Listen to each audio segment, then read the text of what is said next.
I add my condolences on the passing of your fellow committee member, Representative Elijah Cummings, an icon who will be missed. I appreciate your time and willingness to discuss China's Maritime Silk Road initiatives and the implications of the global maritime supply chain. Our ability to project and sustain power globally at a time and place of our choosing remains our strategic comparative advantage, and it's imperative to our ability to ensure the balance of power remains in our favor. Logistics underwrites deterrence. I'll focus my comments today on the impact of China's Maritime Silk Road initiative to that of the Department of Defense, specifically to the global transportation system and logistics. I'll begin with just a comment on background and context of where our maritime industry is today, impact to national defense strategy, and then what the future may look like and our opportunities to shape it. I'd like to start to provide the context of today versus where we were in the Gulf War, Chairman, where you started us today on your conversation. 1990, we had hundreds of U.S. flagships, depending on what metric you're looking at, 400 or so, and then 29,000 plus mariners. Today, 82 is the number, sir, that you quoted, which is accurate for international trade. And if you take a look at 11,700 or so mariners, just under 12,000, that's a whopping number less than what we had back just a few years ago.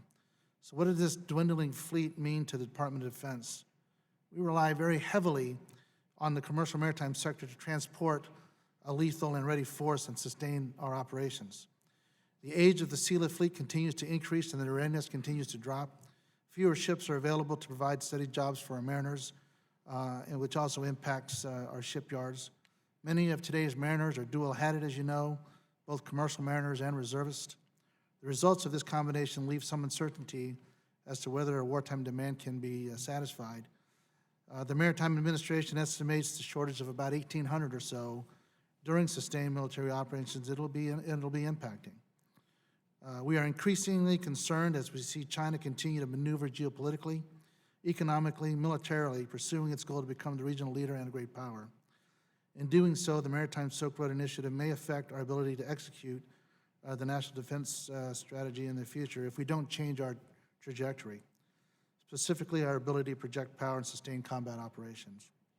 The expanding Chinese influence could limit our ability to use ports, access ships, expose data, and the like. Additionally, it could strain or change our relationships with partners and allies. U.S. Transportation Command pays particular attention to dozens of ports across the globe, monitoring potential threats to the joint deployment and distribution enterprise. I point you to the port of Djibouti as just an example. Its strategic location, crossroads of shipping lanes of Africa, Asia, and Europe. Our military camp that's there, and the Chinese have an operation there as well. There's tension between these two bases, and that's just one example that I'll leave you with. One significant impact of DoD operations in cyberspace domain, shipping data that transits the port and subsequent IT systems are at risk of being exposed, compromised, contributing to Chinese artificial intelligence industry. Chinese influence can limit our footprint, reduce our throughput, or jeopardize access. Our partners may not be able to assist or work with us when we need them due to Chinese influence.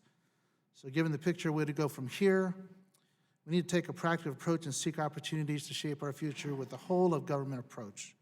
To minimize the effects of the Maritime Silk Road Initiative by China, we really have to pay attention to recapitalizing our sealift fleet, which is U.S. Transportation Command's #1 priority, ensure sufficient workload for U.S.-flagged vessels, create incentives to develop and retain our mariners. I truly appreciate your time today. Thank you for this opportunity. I hope you'll find this to be informative and look forward to your questions. Thank you, General. Ms.